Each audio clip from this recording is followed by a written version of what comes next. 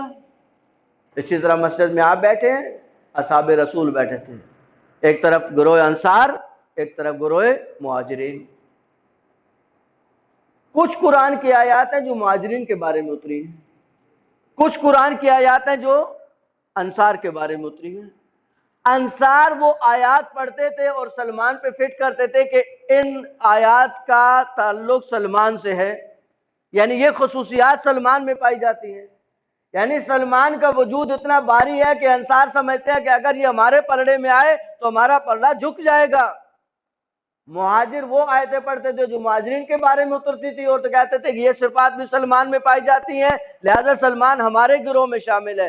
کہتے اللہ کے نبی مسجد میں داخل ہوئے اور دیکھا کہ مہاجرین اپنی کوششوں میں ہیں، انصار اپنی کوششوں میں ہیں۔ پیغمبر نے دونوں کو سرا، کہا تم بھی اچھے لوگ ہو اور تم بھی اچھے لوگ ہو، لیکن سلمان نہ تم میں سے ہے نہ سلمان تم میں سے ہے، سلمان منا اہل البیت، سلمان ہم اہل بیت میں سے ہیں، منا اہل البیت۔ کس حد تک؟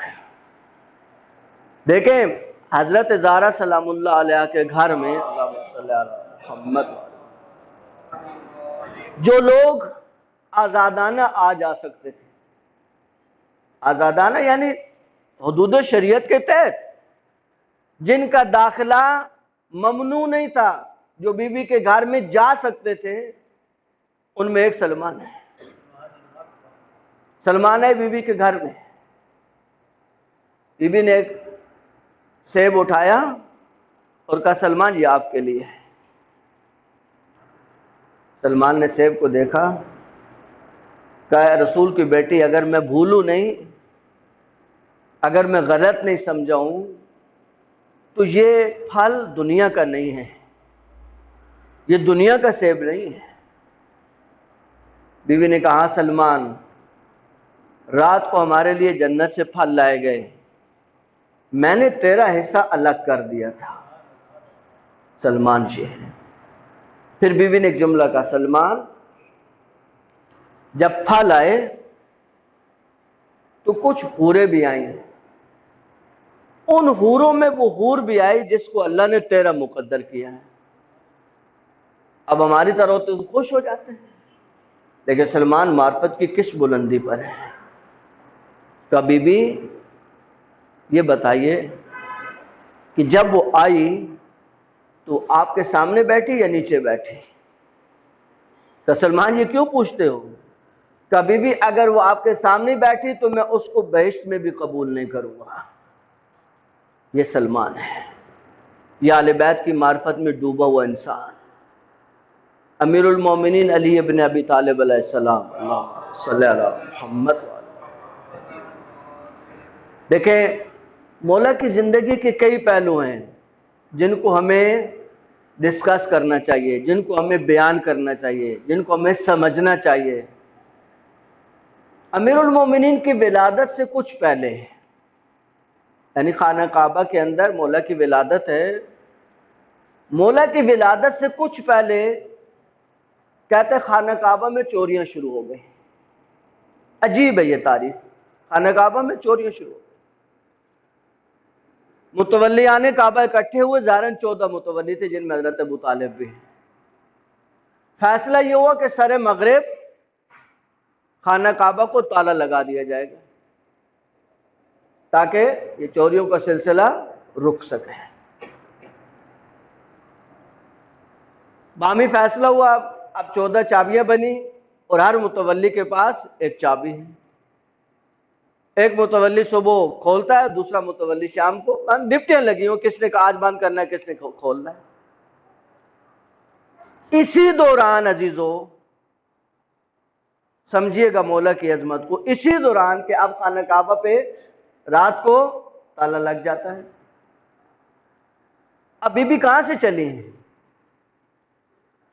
بی بی فاطمہ بنت اسد کہاں سے چلی؟ حضرت ابو طالب کے گھر سے۔ چابی کہاں پہ ہے؟ چابی تو گھر میں ہے، چابی گھر کے اندر ہے۔ نہ بی بی چابی لے کے آئیں صرف خانہ کعبہ کے سامنے آ کے کھڑی ہوئی اور اللہ سے دعا کی کہ اللہ تو میری اس مشکل کو آسان فرما۔ اب پلٹنا چاہتی ہیں کہ دیوار کعبہ شق ہوئی اور حکم ہوا اور بی بی خانہ کعبہ کے اندر داخل ہو گئی۔ اب وہ دیوار آپس میں جڑ گئی واپس۔ اب صبح روٹین کے مطابق تالا کھولنا ہے، کہا سب کے سب متولی آ گئے، سب کے پاس چابی ہیں، سوا حضرت ابو طالب کے کوئی بھی نہیں بچا، سب آئے۔ لیکن حضرت ابو طالب کس اطمینان سے گھر میں بیٹھے ہیں کہ کچھ بھی ہو گئے، تالے کی چابی ان کے پاس ہے، لیکن تالا تب بھی کھلے گا جب حکم پروردگار ہوگا۔ حضرت ابو طالب ایمان کی اس بلندی پر ہے کہ کوئی فکر نہیں ہے، کوئی ٹینشن نہیں ہے کہ تالا کھل جائے گا، زوجہ میری اندر ہے، نہیں کوئی ٹینشن نہیں ہے۔ سارے لوگ آئے، کوششیں کر لی، تالا کھلنے کا نام نہیں لیتا۔ اب آئے کہ یہ کیا ماجرا ہے۔ 3 دن کے بعد بی بی امیر المومنین کو لے کر خانہ کعبہ سے برآمد ہوئی، دیوار وہاں سے کھلی واپس، اس دروازے سے نہیں گئی بی بی، تو چابی موجود ہے، تالا کھل سکتا ہے، لیکن امام کا مقام کیسے پتہ چلے گا، بی بی کی عظمت کیسے پتہ چلے گی۔ لیکن یہ بات یاد رکھنا عزیزو، خانہ کعبہ میں ولادت امیر المومنین کا اعجاز، امیر المومنین کی عظمت نہیں ہے، اس لیے کہ جب مولا کو ضرب لگی تو ساس ابن سہان جو مولا کا صحابی ہے اس نے یہ جملے کہے، یا مولا نے جب خلافت کو سنبھالا اس وقت یہ جملے کہے، خلافت کے وقت یہ جملے کہے کہ علی آپ نے خلافت کو سنبھال کے خلافت کو زینت بخشی ہے، آپ کو خلافت میں کوئی زینت بخشی نہیں ہے۔ خانہ کعبہ میں علی کی ولادت سے کعبہ کو بلندی نصیب ہوئی ہے، علی کو کوئی بلندی خانہ کعبہ سے نصیب نہیں ہوئی۔ یہ خانہ کعبہ کا فخر ہے کہ وہاں علی کی ولادت ہے، نہ علی کا فخر ہے کہ خانہ کعبہ میں علی کی ولادت ہے۔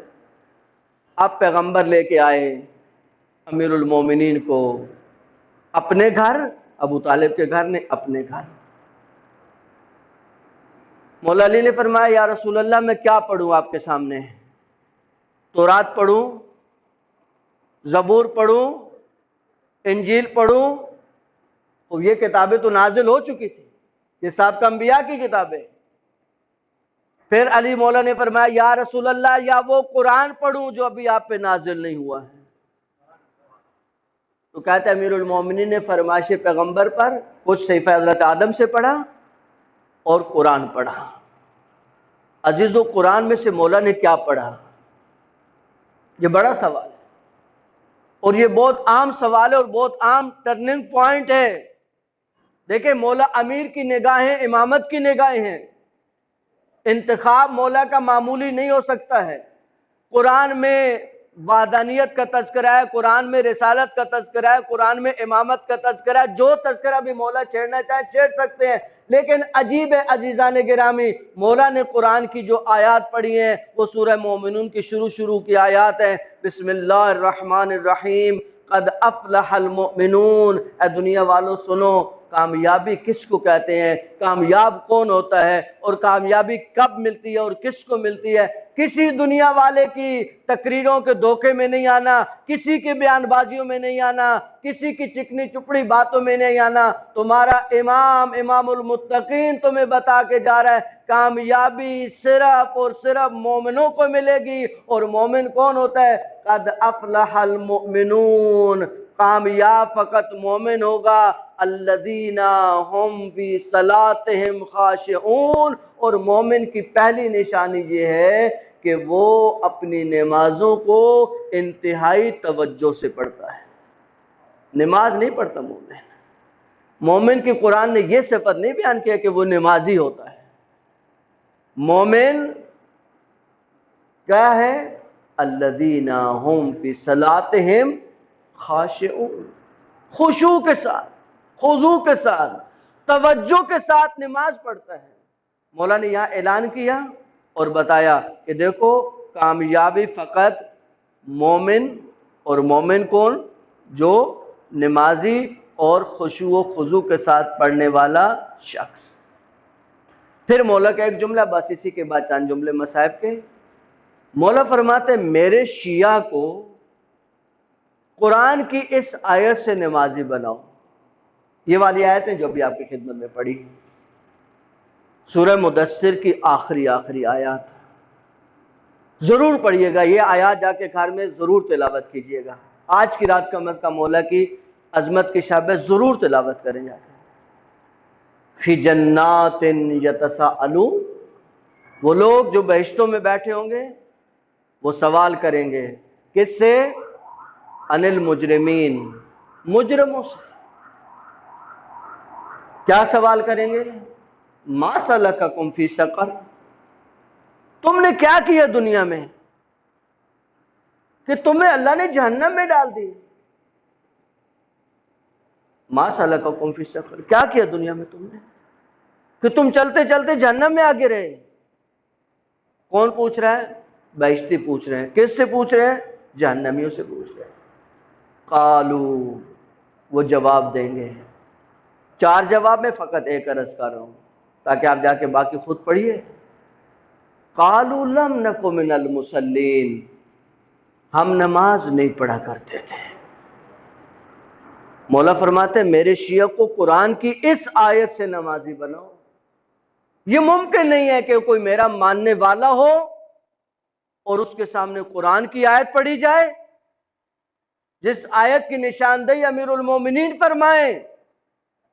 عزیزو، یہ مومن کو دہلا دینے والی، یہ ضمیروں کو جھنجھوڑنے والی آیت ہے، یہ مولا کا بڑا بیان ہے۔ عزیزان، نماز معمولی مسئلہ نہیں ہے۔ نماز کتنی اہمیت کی حامل ہے آج کی شب سے سمجھیں۔ مولا میر کی 27-28 اولادیں ہیں۔ رمضان میں مولا کی روٹین ہے، کسی نہ کسی بیٹی کے ہاں، کسی نہ کسی بیٹے کے ہاں مولا افطار پہ تشریف لے جاتے ہیں۔ کریم باپ اپنی اولاد کے ہاں جاتے ہیں۔ علماء نے جو بیان کیا آج کی رات اپنی بیٹی ام کلثوم کے ہاں روایت کے مطابق مولا افطار پہ پہنچے۔ مولا نے دیکھا کہ بیٹی نے افطار میں 3 چیزیں رکھی ہیں، روٹی کا ٹکڑا ہے، دودھ کا پیالہ ہے اور نمک ہے۔ یہ تعبیر میری ہے، مولا کے الفاظ کا مفہوم یہی ہے کہ بیٹا علی کو کب اتنے رنگین دسترخوان پہ دیکھا بیٹھتے ہوئے؟ بیٹا ان میں سے کوئی ایک چیز اٹھا لو۔ کہتے بی بی نے نمک اٹھانا چاہا، امام نے کہا نہیں بیٹا نمک رہنے تو دودھ اٹھا لو۔ عزیزو، یہ عجیب جملہ ہے۔ کوفہ کے جو یتیم بچے تھے ان سے مولا اتنی محبت کرتے تھے کہ جو بچے یتیم نہیں تھے ان کی حسرت تھی کاش ہم یتیم ہوتے، کہ وہ محبتیں جو مولا ان یتیم بچوں کو دیتے وہ محبتیں ہمیں بھی ملتی۔ نہ جانے کتنا پیار کرتا تھا یہ علی ان بچوں کے ساتھ کہ دوسرے بچے حسرتیں کرتے تھے کہ کاش ہم یتیم ہوتے ہیں۔ عزیزو، بی بی نے مولا کے سامنے دسترخوان پہ 2 چیزیں رکھی۔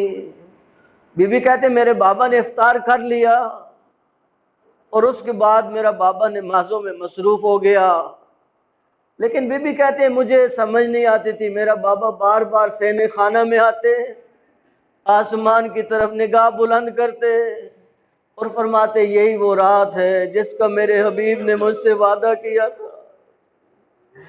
بی بی کہتے ہیں میرا دل اس وقت پریشان ہوا جب میرے بابا نے بابا سے بلند کہا انا للہ وَإِنَّا إِلَيْهِ رَاجِعُونَ۔ عزیزو، ایک بیٹی کے لیے بڑا مشکل ہے کہ اپنے بابا کی شہادت کی خبر اپنے بابا کی زبان سے سنے، لیکن یہ بامعرفت اولاد ہے۔ بی بی کہتے ہیں پھر میرا بابا نمازوں میں مصروف رہا کہ نماز شب کا وقت ہوا، آئے میرے غریب امام کو سلام کے چند جملے، السلام علیک یا ابا عبداللہ وعلى الأرواح التي حلت بفنائك عليك مني سلام الله أبدا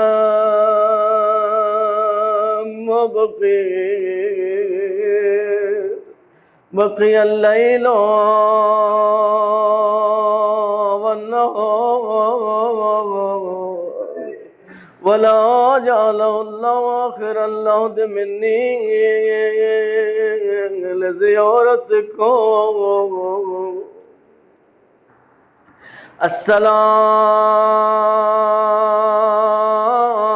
السلام على الحسين وعلى علي بن الحسين وعلى أولاد الحسين وعلى أصحاب الحسين اے عزیز و ابی زہرا زندہ تھی امیر المومنین گھر میں داخل ہوئے میرے مولا پہ چہرے کی پریشانی دیکھی بی بی کہتے ہیں اے علی میں نے سنا لوگ آپ کو سلام نہیں کرتے عزیز و مولا کی آنکھیں برسنا شروع ہو گئی کہ زہرا اگر مصیبت اتنی ہوتی میں علی برداشت کر لیتا زہرا میں اتنا غریب ہو چکا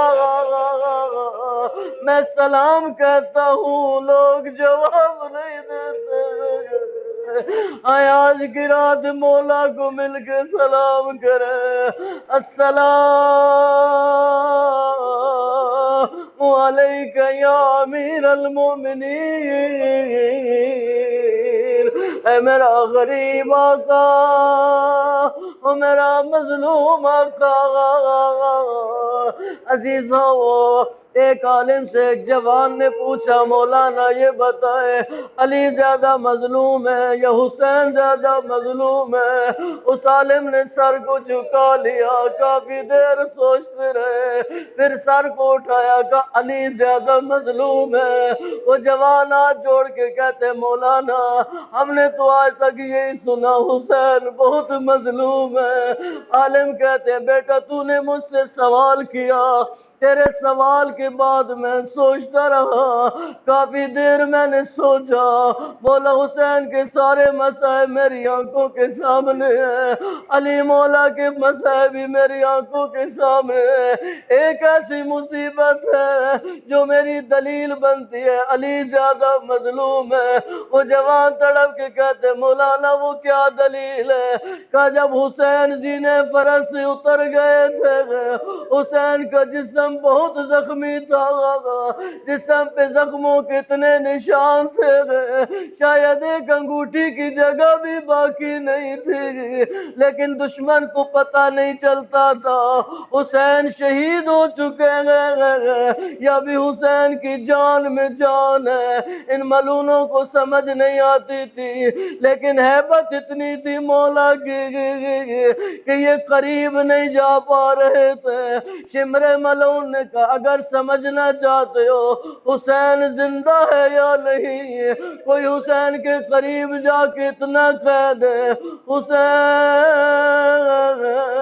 زینب کے خیموں پہ حملہ ہو چکا اگر حسین زندہ ہوئے تو جواب دیں گے ایک ملون قریب آیا کہ حسین زینب کے خیموں میں حملہ ہو چکا ابھی حملہ ہوا نہیں تھا آیت اللہ کی الغربی صاحب نے یہ جملے پڑھے کہ حسین کا جسم زخمی تو بہت تھا جسم کو سنبھالا اپنے ہاتھوں کا سہارا لیا تشہد کی کیفیت میں آئے گئے مڑ کے خیموں کی طرف دیکھا ابھی حملہ نہیں ہوا تھا یہ ملعون صرف اتنا سمجھنا چاہتے تھے حسین زندہ ہے یا نہیں کا بیٹا حسین جب تک زندہ رہے گا کسی نے بیویوں کے خیموں پہ حملہ نہ کیا لیکن آئے قربان علی کی مظلومیت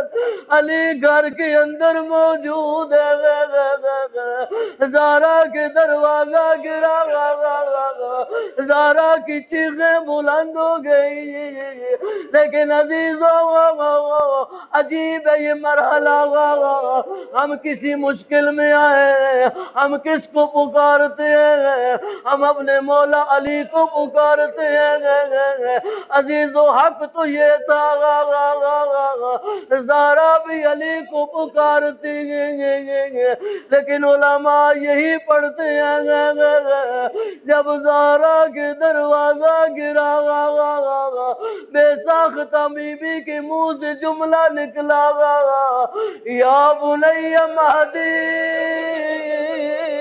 اے میرا بیٹا مہدی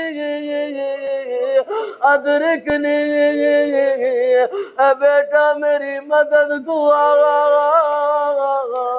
اے علی تیری غربت پہ قربان، اے علی تیری عظمت پہ قربان۔ اللہ ولعنت اللہ علی القوم الظالمین وسیعلم الذین ظلموا ای منقلب ینقلبون۔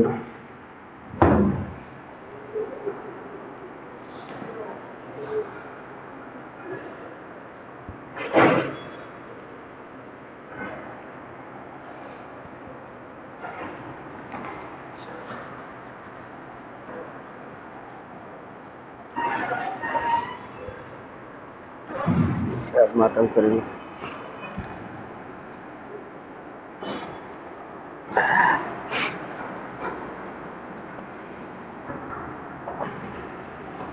علی مولا، علی مولا، علی مولا، علی مولا، علی مولا۔ جب یاد سکینہ کو تیری آتی ہے بابا، جب یاد سکینہ کو تیری آتی ہے بابا، جب یاد سکینہ کو تیری آتی ہے بابا،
تو